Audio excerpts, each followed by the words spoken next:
Hey everyone, welcome back. Ready for another deep dive? Always ready to dig in. Today we're looking at something that's been making headlines for a while now, this whole global chip shortage thing. Yeah, it's a big one. Huge, apparently, and the listener sent in a ton of material on how it's been slamming the brakes on the car industry. It's like, I get it, you need metal, you need rubber, you need all the big stuff to make a car, right? Yeah, But apparently, these tiny little computer chips, they're kind of a make or break situation. absolutely essential. You can't build a modern car without them. So before we get into the nitty-gritty of the shortage itself, break it down for me.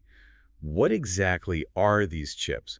What makes them so important for, well, pretty much every car on the road these days? We're talking about semiconductors, basically. Think of them as the brains of the operation. Everything the car does, it's because a semiconductor told it to. Okay, so like engine stuff, obviously. Engine control, for Mm. sure. But also, think about safety features like anti-lock brakes, airbags, all that. Then you've got your entertainment system, navigation. Oh, right, the giant touch screens everyone's got now. Exactly. And then on top of all that, there's driver assistance systems. Things like lane departure warnings, adaptive cruise control. Ah, the stuff that's supposed to make my dream of a self-driving car come true someday. Well, that too, yeah. Autonomous vehicles are heavily reliant on semiconductors. Which is probably why this shortage is such a headache for the auto industry. Hmm. The listener sent in some seriously eye-opening articles about it. This isn't just a minor inconvenience. It's like, A full-blown crisis. yeah. So walk me through it. What actually caused this shortage in the first place? Well, like a lot of things these days, it kind of started with the pandemic. Oh, I bet. Supply chain chaos, lockdowns, the whole nine yards. Exactly. But it wasn't just that. See, when the pandemic hit and everyone was suddenly stuck at home, We all went a little electronics crazy. New laptops, tablets, webcams. and gaming consoles, don't forget those. Oh, right. Remember trying to get your hands on a PS5 back then? Good luck. It was a nightmare. So basically, demand for all kinds of electronics went through the roof, which meant demand for semiconductors skyrocketed too. But here's the thing. Chip manufacturing. It's not a quick and easy process. Yeah, I imagine it's a bit more complicated than baking cookies. A bit, yeah. It requires highly specialized facilities, intricate processes, and a whole lot of time. So when demand shot up so suddenly, the manufacturers just couldn't keep up. Makes sense. So you've got supply chain disruptions and a sudden spike in demand. Recipe for disaster right there. Pretty much. And then, to make matters even worse, you had geopolitical tensions thrown into the mix.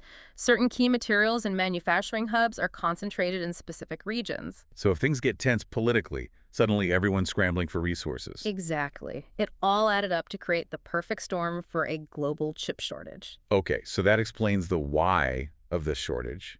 But what about the how? How's it actually impacting car manufacturing? I mean, it's not like they just stopped making cars altogether, right? No, but it's definitely caused some serious disruptions.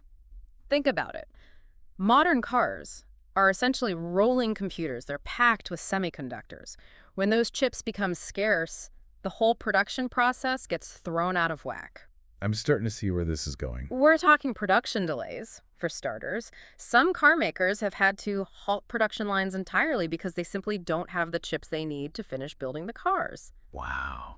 And then there's the issue of features.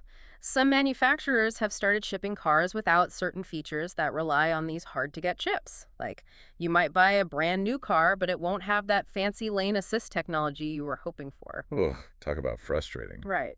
And then, on top of all that, there's the issue of price. When supply goes down and demand stays high. Prices go up. Economics 101. Exactly. So not only are cars harder to come by, but they're also costing more. It's a tough situation for both car makers and consumers. Yeah, I'm starting to think my dream of a self-driving car is going to have to stay a dream for a while longer. Well, the self-driving part might be on hold for a bit, yeah. Autonomous vehicles are especially dependent on these high-end chips for all those complex systems that allow them to, drive themselves. Sensing the environment, making decisions, not running over pedestrians. Mm-hmm. The important stuff. Exactly. And those chips are in high demand across all industries, not just automotive. So it's going to be a while before the supply catches up. Speaking of catching up, is there any light at the end of the tunnel? Are we just stuck with this chip shortage forever? Well, the good news is it's not permanent. The industry is responding, and new semiconductor factories are being built around the world. Oh, that's good to hear. The problem is it takes time. Building these facilities is a massive undertaking, and then there's the whole process of ramping up production to a level where it can meet the current demand. So it's not like we can just flip a switch and suddenly there are chips for everyone. Not quite. It's going to be a gradual process. But in the meantime, this situation has really highlighted how crucial these tiny chips are for, well, pretty much everything. It's like we take them for granted until suddenly we can't get them anymore. Exactly. And it's not just about cars or gaming consoles. Semiconductors are the backbone of so much of our modern technology. Phones, computers, medical equipment, you name it. It's all connected. Exactly. And I think this whole situation has been a wake-up call in a way.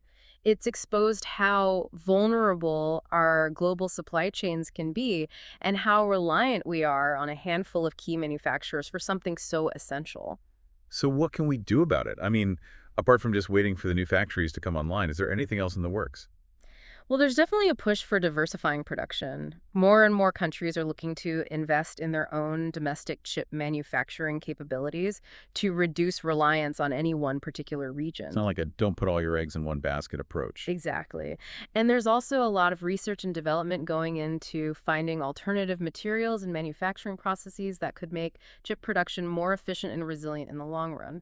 So even though this shortage is causing a lot of headaches right now, it might actually lead to some positive changes down the road. I think so. It's forced us to rethink our approach to something that's become so fundamental to our lives. And who knows, maybe it'll even spark some innovations we haven't even thought of yet.